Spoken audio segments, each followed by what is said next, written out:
I'd never known another woman of color or another woman without color to have performed in a pregnancy the way Meghan did. Anything to do with those children and how they came into existence would have possibly racial implications, when of course it's nothing to do with that at all. Something happened. Even the most generous observer would have to admit it.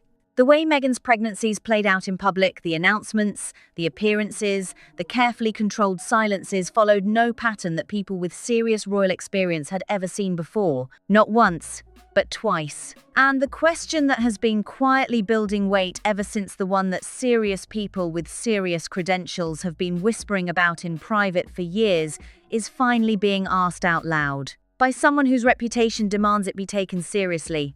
Lady Colin Campbell, royal biographer, insider. Meghan's performance throughout her pregnancy was very bizarre, and whatever went on was definitely not what normally goes on, whether it was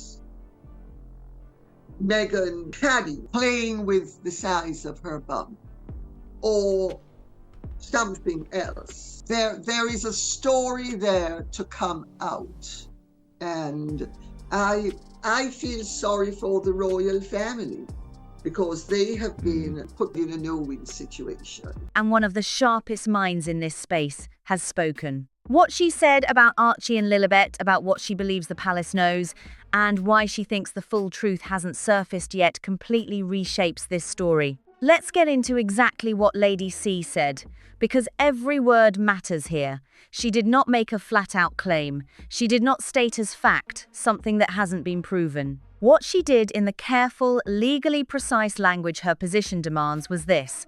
She named the irregularities. She called the way Meghan's pregnancies were handled, in her own word, bizarre. She made clear that whatever happened was definitively not what normally happens. And she said plainly and calmly, with zero drama, that there is a story there to come out. 4 short sentences, each one chosen with extraordinary care. Together, coming from a woman of Lady C's knowledge and reach, they mean something huge. This is not someone guessing from the sidelines. Lady C has spent decades building relationships at the very heart of the world, surrounding the British royal family built on trust, discretion, and a mutual understanding of what can be said, when, and how. Her books have repeatedly contained information that was first denied, then later confirmed. It's a malicious and destructive mode of behavior that she has thought would put the royal family in a no-win situation. But if the royal family would simply have a bit of gumption, they would find that they could put her in her place and in a no-win situation. But they're obviously either not resourceful enough, not imaginative enough, not experienced enough, and not brave enough. But it would take great courage, because unless it were properly handled, it could very... Her reads on people and situations have proven more accurate time and again than the official versions being fed to the public. She was ahead of the staff departure story. She was ahead of the family estrangement story. She was ahead of the financial story. She spotted patterns that others dismissed as the opinions of a critic when they were actually the intelligence of a source, and she has been proven right quietly and repeatedly by events. When she says there is a story to come out, she is not throwing darts in the dark. She is conveying, in the only language currently available to her, what she has been told by people who actually know. So what specific irregularities is she pointing to? The bump, for starters. Lady C's description of it is sharp and unforgettable. I feel sorry for the royal family because they have been put in a no-win situation. Would be injurious to the royal family. Meghan knows if the royal family would simply have a bit of gumption, they would find that they could put her in her place. If you put things through corporations and charities, you save on tax. So, and Meghan's very sophisticated. If ever she decided that she wanted to cease being a scrubber, she could become a laundress. She says it had more ups and downs than Elizabeth Taylor and Richard Burton's marriage, but beneath the wit is a serious point. Across dozens of public appearances during Meghan's first pregnancy, experienced observers noticed changes in the appearance of the baby bump that simply could not be explained by clothing alone. Pregnancy presents in specific ways. It follows specific patterns. What was being observed did not consistently match those patterns, and the people raising these flags were not random voices online. They included individuals with direct professional expertise in exactly this area. Then came the actual arrival of Archie, and this is where the questions stop being merely curious and start getting genuinely pointed. Meghan's American publicist had made a very specific, very public promise. The media would be notified the moment Meghan went into labor. That notification never came. When information finally did arrive, the timeline it presented struck those with real experience in royal announcements as deeply inconsistent with what was simultaneously being described as the sequence of events. Credentialed journalists at mainstream publications asked questions at the time. And here is the part that really makes you stop. Buckingham Palace itself, Lady C now points out, was relying entirely on Harry and Meghan for its information. Of course, we both have to be very careful how I would answer that. Let me put it this way. Meghan's performance throughout her pregnancy was very bizarre. And whatever went on was definitely not what normally goes on, whether it was Meghan padding and Meghan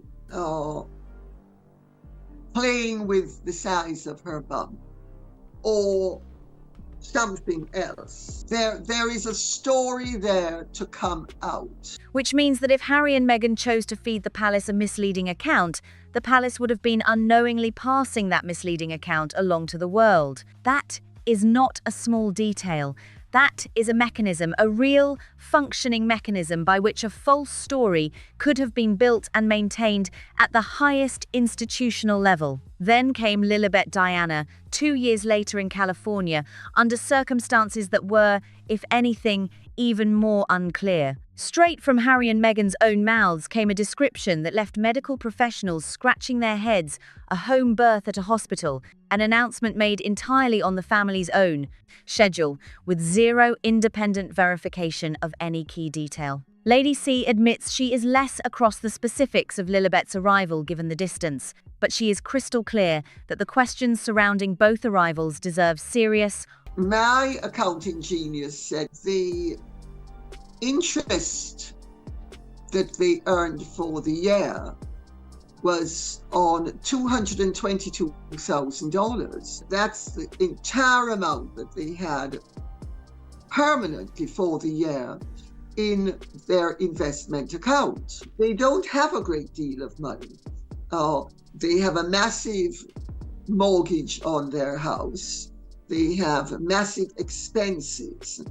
And with each year, it's going to be diminishing returns. Harry was so stupid to move away because Yes. obviously it means the jurisdiction is in California, which is bad That's right. for him. So it's virtually impossible for him to come back. He's trapped. Although this rumor that he wants to find a way back. I don't believe a thing that comes out of Harry and Meghan's mouth. Honest engagement.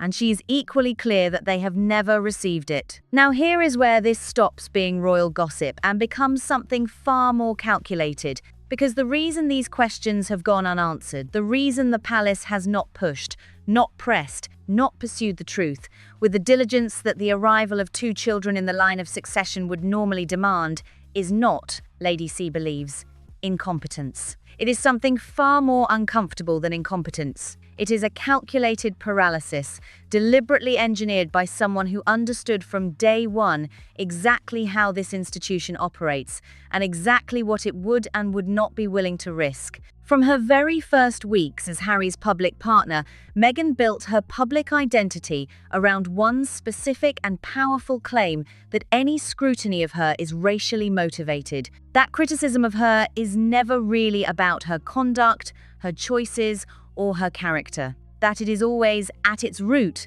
about who she is. This framing has been deployed with stunning consistency and skill in the Oprah interview, in the Netflix series, in Spare, in every single media appearance where her treatment by the royal family came up, and it has worked.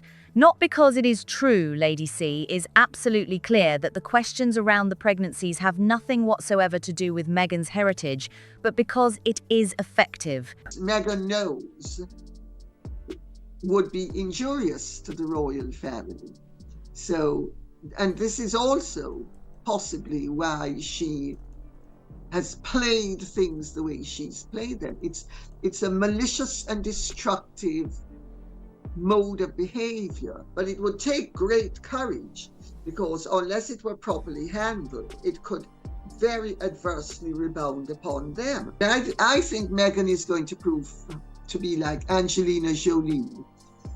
There are some women who will do anything to work over a man, and children are fair game, and they will use the children. I have little doubt that if there was a divorce, unless it was in Meghan's worldly interest, she would bend over backwards to be as nasty as possible. That's just her personality. Because it plants a tripwire that any institution built on dignity and restraint will be extremely reluctant to step anywhere near. Think about what that means in practice. If the royal family were to formally engage with questions surrounding the arrivals of Archie and Lilibet, if they were to push for answers, launch an independent review, or publicly challenge the account they were handed, they would instantly face accusations of doing so because of Meghan's background. That accusation, however baseless, would be devastating. It would take over the news cycle overnight and hand Meghan exactly the ammunition she has always been after. Lady C calls this malicious, and she means that word precisely. This was not, in her reading, an accidental side effect of Meghan's public positioning. It was the whole point. The framing was not built primarily as a shield against criticism. It was built as a weapon against scrutiny, a way of making sure certain questions could never be asked by the one institution powerful enough to actually demand real answers. It is, as Lady C acknowledges with something close to reluctant admiration, extraordinarily sophisticated. But here is the flaw she identifies with equal clarity. It is not quite sophisticated enough. Because here is what Meghan appears not to have fully calculated.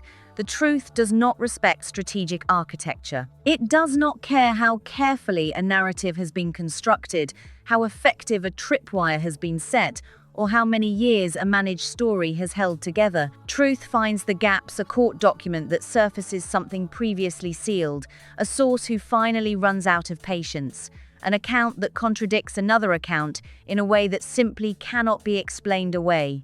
In a best case scenario, if they were actually divorced and he moved back to England, he would see the children, presumably some of the time they'd be allowed to come to England, and the rest of the time he'd have to see them in California, unless of course she should marry some billionaire and waft off with him. Charles and William seem to have missed the point that being royal isn't only about what appears in the newspapers or on ITV at 10 or 98% of what they do goes unsung and is not reported in the mainstream media. The specific financial pressure that forces a renegotiation nobody wanted to have in public, Or simply time the accumulated weight of a story with too many moving parts,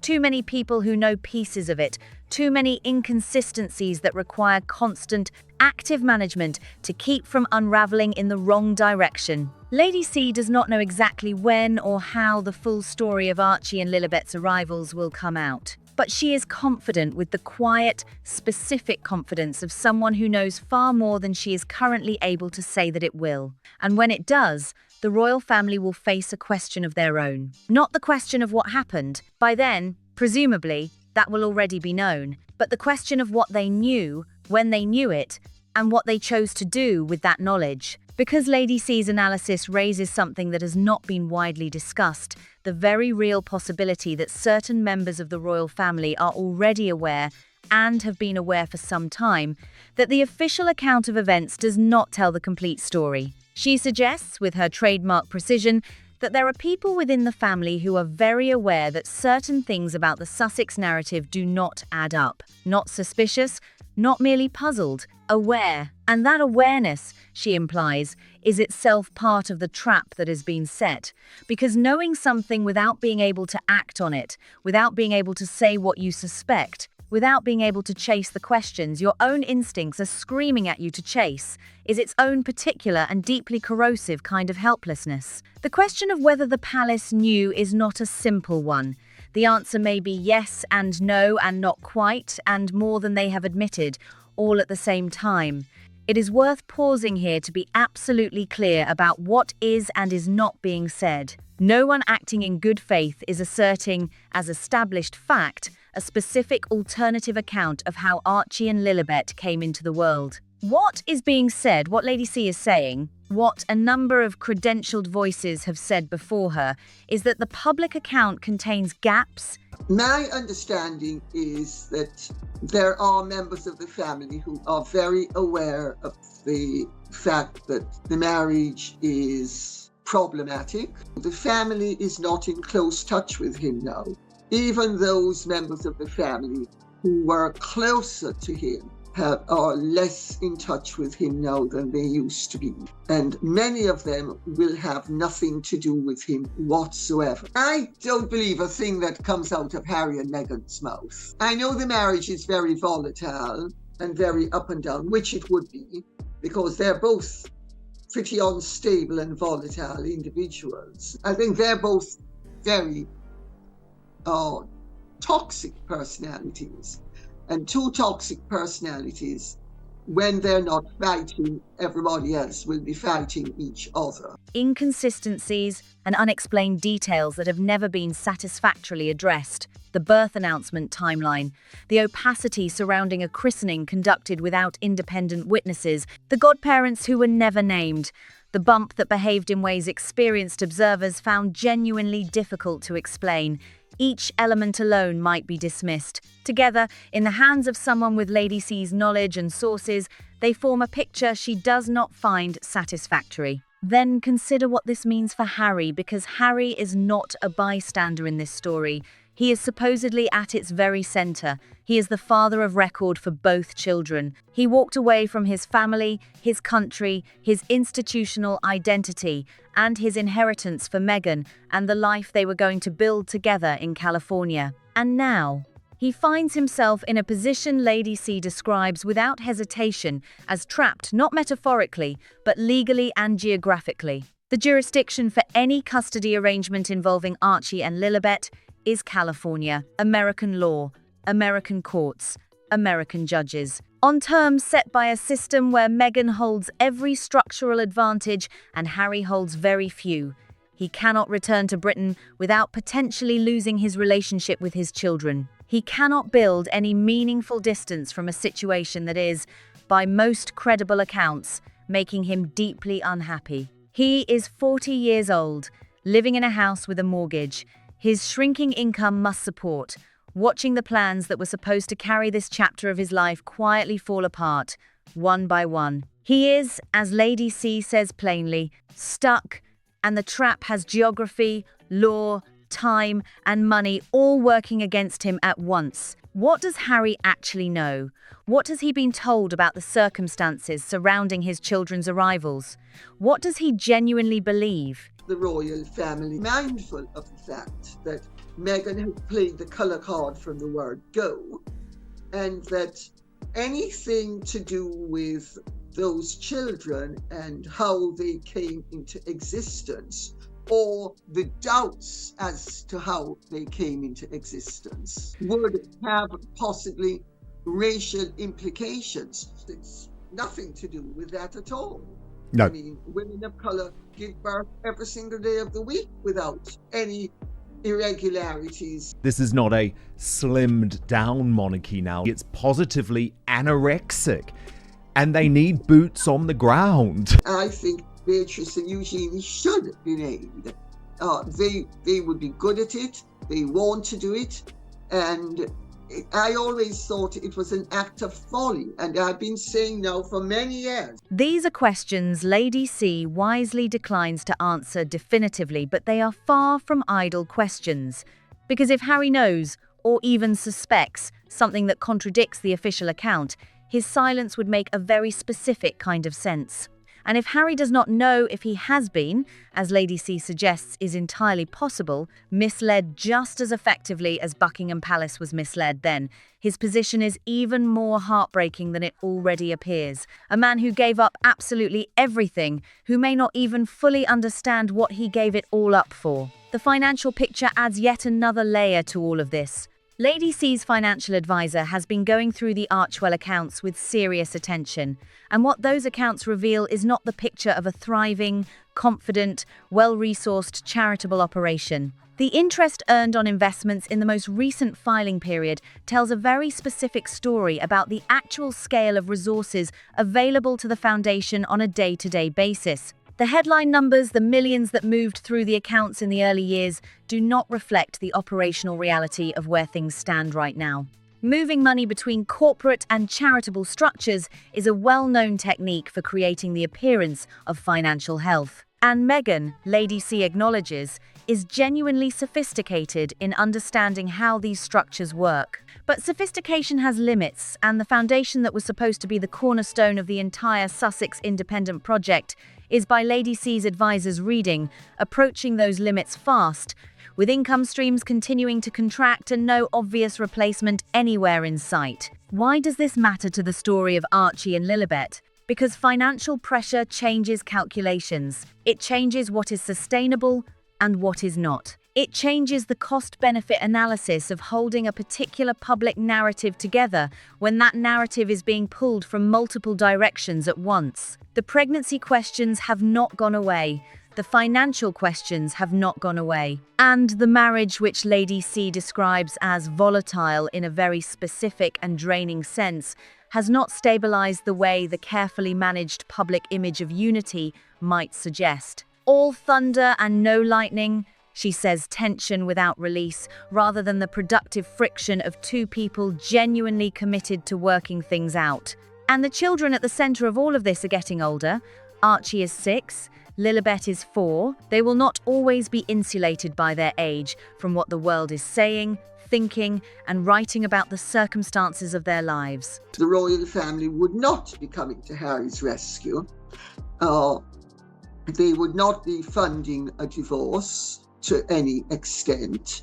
And they, at this point, wouldn't really care what Meghan tried to say or do, because Meghan has so discredited herself as a liar, a cheat, and a fraud. In their last accounts, the interest that they earned for the year was on $222,000. That's the entire amount that they had permanently for the year in their investment account. They had a maximum of $11 million, which they have been playing around with. With each year, it's going to be diminishing returns. There will come a point sooner than anyone involved wants to admit, when the questions that have surrounded them since before they could walk become questions they themselves will need answers to. Which brings us to what Lady C believes the palace should actually do. And here, her frustration is impossible to miss, even through the measured language she uses. The royal family has the tools, she argues. They have the standing. They have the evidence of irregularity already sitting in the public domain. What they lack, what has stopped them from taking any meaningful action for years, is the nerve. She does not soften it. She says it straight. They are not resourceful enough, not imaginative enough, not experienced enough in this particular kind of fight, and not brave enough. 4 charges, each one landing with the full weight of someone who genuinely expected better and has been let down repeatedly. The race framing is the specific obstacle she keeps coming back to. The royal family is deeply, almost paralyzingly aware that this tripwire has been set and that any move they make toward the truth risks setting it off. Lady C understands this. She does not wave it away as an imaginary risk. It is real, it is serious, and she acknowledges both fully. But she also argues with the conviction of someone who has thought carefully about how power actually operates, that the risk of continued silence is now greater than the risk of carefully, courageously, properly handled action. The truth will come out regardless. The only question is whether the palace shapes the context in which it surfaces or gets caught flat-footed when it arrives on someone else's terms. There is a version of this story that ends well for the royal family, a version where the truth emerges through channels the institution has, to some degree, already prepared for. Where measured, legally sound engagement with the questions Lady C has raised has already laid the groundwork for a response that is dignified rather than panicked. A version where King Charles, who is not a naive man and who has been watching the Sussex situation with the kind of attention that proximity and high stakes demand, has quietly made sure that when the moment comes, the institution is ready to handle it rather than simply react to it. That version requires exactly the kind of backbone Lady C is calling for. It requires someone, somewhere inside that institution, to decide that the managed silence that has been the default position for years is no longer good enough, that the cost of doing nothing now exceeds the cost of facing the truth head-on. Lady C believes that decision has not yet been made. She hopes, though, she frames that hope with the caution of someone who has been let down before, that it eventually will be. Because the alternative is far less comfortable. The alternative is that the story breaks in a way the palace never prepared for, on terms set by someone else, through a mechanism nobody inside the institution saw coming. I don't think it's positively volatile. With, say, it's not an Italian marriage with and then you hug and makeup and it's all blood and it's not blood, it's all thunder, but no lightning to strike anybody. I think their marriage they're both very toxic personalities. And 2 toxic personalities, when they're not fighting, everybody else will be fighting each other. Zara is not a member of the royal family, which people just don't seem to get. Her mother is a member of the royal family. It's a patrilineal system, it's not a matrilineal system. Princess Margaret used to say, just because my children have a mother who's a princess doesn't make them royal. Beatrice and Eugenie should be made.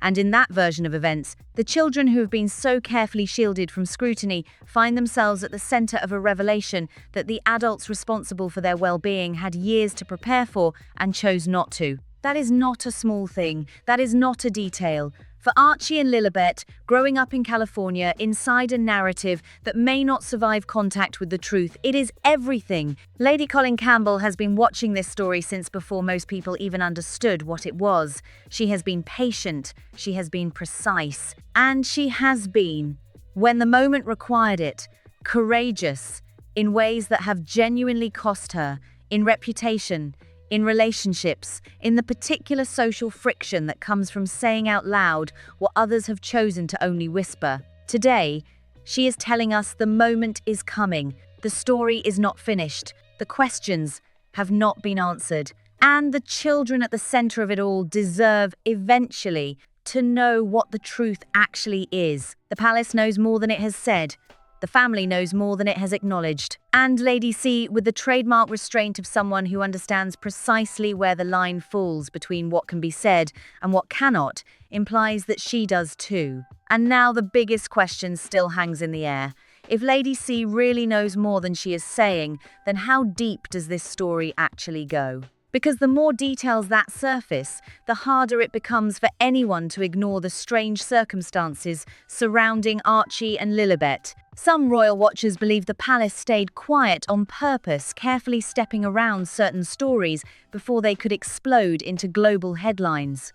Others believe there is still a massive secret sitting behind closed doors, waiting for exactly the right moment to finally come out. And what is making people even more suspicious is how precisely every public appearance, every statement, and every photograph has been managed over the years. At this point, nothing feels accidental anymore. Every tiny detail gets picked apart online within minutes, and the reactions have only grown more intense as Lady C keeps dropping hints that leave people genuinely stunned. One minute, it seems like the mystery might finally be settling. Then suddenly another claim surfaces and throws everything into chaos all over again. And here is what really has social media on absolute fire right now. If the palace knew something significant this entire time, why stay silent? Was it about protecting the monarchy's image, dodging another full-blown royal crisis? Or is the truth far more tangled and complicated than anyone has been willing to publicly admit? That is exactly the part keeping royal followers locked onto every interview, every report, and every new comment that manages to break through the noise. And the noise, let's be clear, is getting louder by the day. Think about the layers this story has built up over time.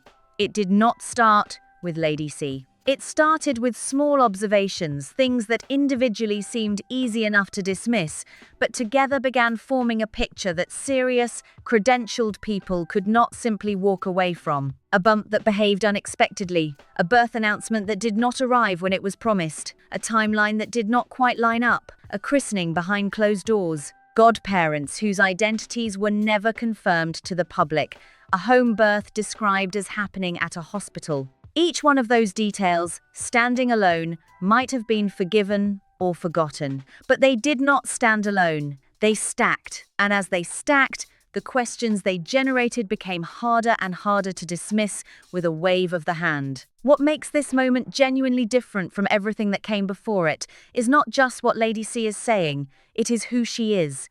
It is the weight that comes attached to her name and her track record. This is not an anonymous online account. This is not a tabloid columnist fishing for clicks. This is a woman with decades of relationships inside the world that surrounds the British royal family, a woman whose previous assessments have been proven correct, quietly and repeatedly, long after the official versions collapsed under their own contradictions. When someone with that kind of standing says, "There is a story there to come out," that is not gossip.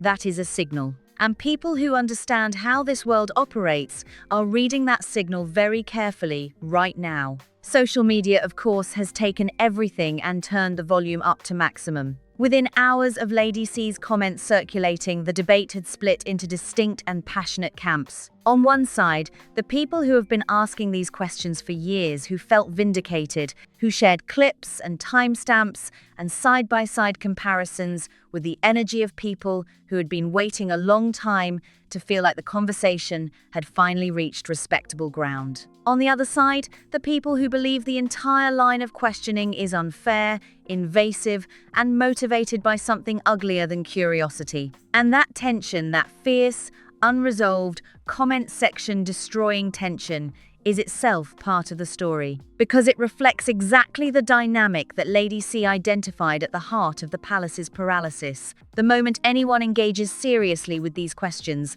the framing war begins. And the framing war is exhausting and reputationally dangerous, and most institutions choose to avoid it rather than fight it. But here is the thing about framing wars. They can only be sustained for so long before the underlying facts start doing their own talking, and the underlying facts in this case have not gone quiet. They have not faded. If anything, with every passing month, with every new financial filing, with every new interview Lady C gives, With every account that surfaces from people adjacent to the Sussex world, the picture gets a little sharper, the gaps get a little harder to explain, and the official story gets a little more difficult to hold together without visible effort. The financial dimension is something that does not get nearly enough attention in these conversations, and it absolutely should.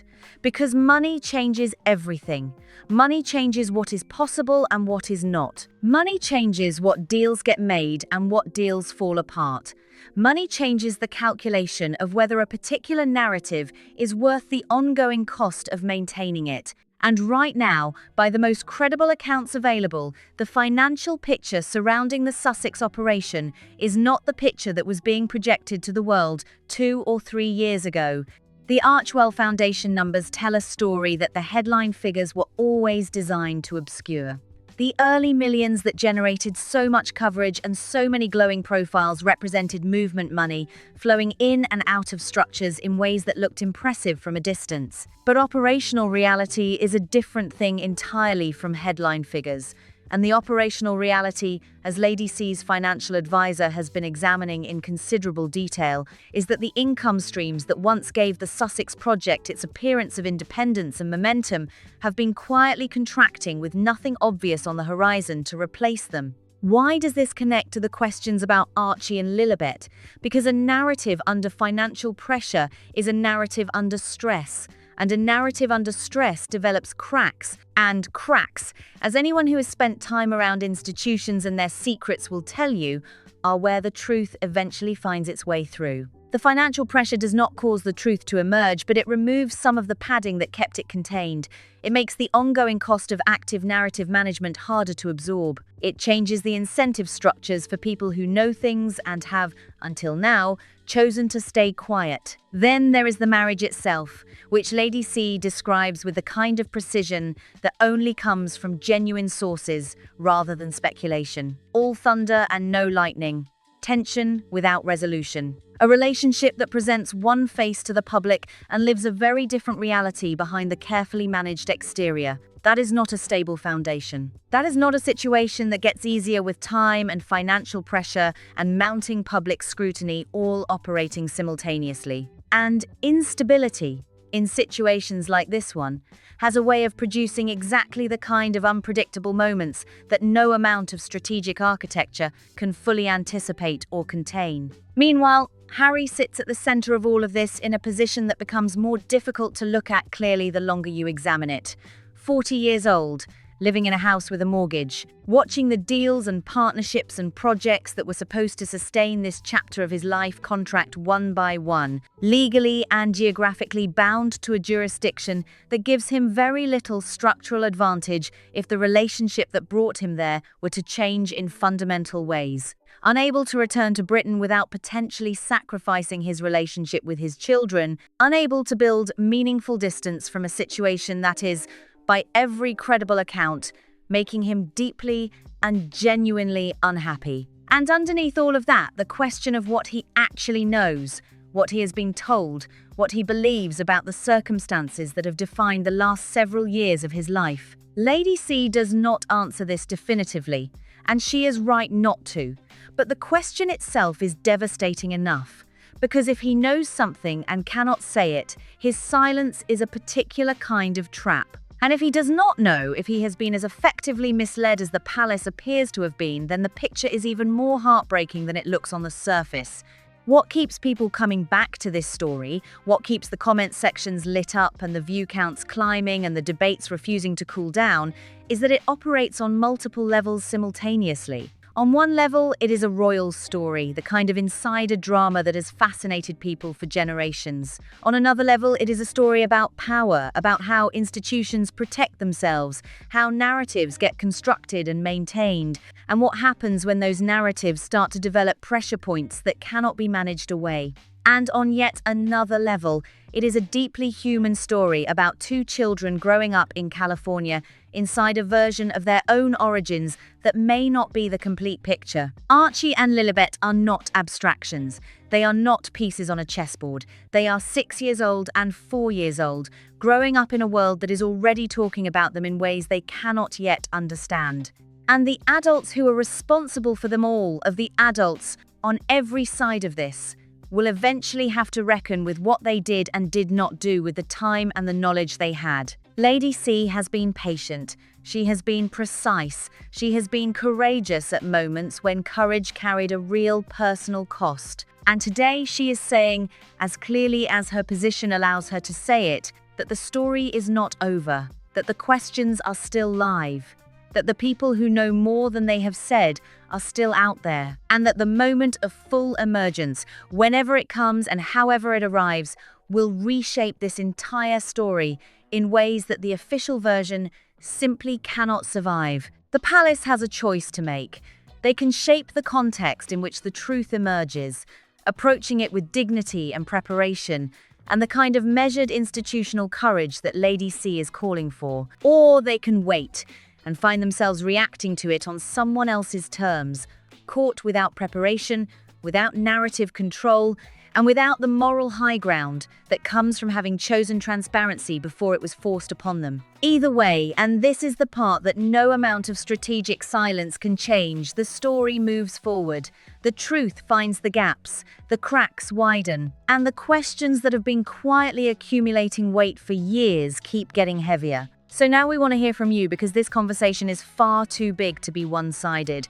Do you think Lady C is pulling back the curtain on things the public was genuinely never supposed to question? Or do you believe the conversation surrounding Archie and Lilibet has stretched beyond what the available facts can actually support? Do you think the palace stayed quiet on purpose, carefully managing distance from certain stories before they could explode into something uncontrollable? Or is there an even bigger secret still sitting behind closed doors, waiting for exactly the right moment to finally come out? And the question sitting above all the others, did the palace really know more than they ever admitted? And if they did, what does that silence say about the institution, about the people inside it, and about what they were and were not willing to do with what they knew? Drop everything you are thinking in the comments below. We read every single one, and the conversation happening down there is every bit as intense as the story itself. If this video had you locked in from start to finish, hit that like button and share it with someone who needs to be part of this conversation. Subscribe and turn on notifications so you never miss the latest coverage, because there is a lot more coming and you do not want to be the last one to know. See you in the next one.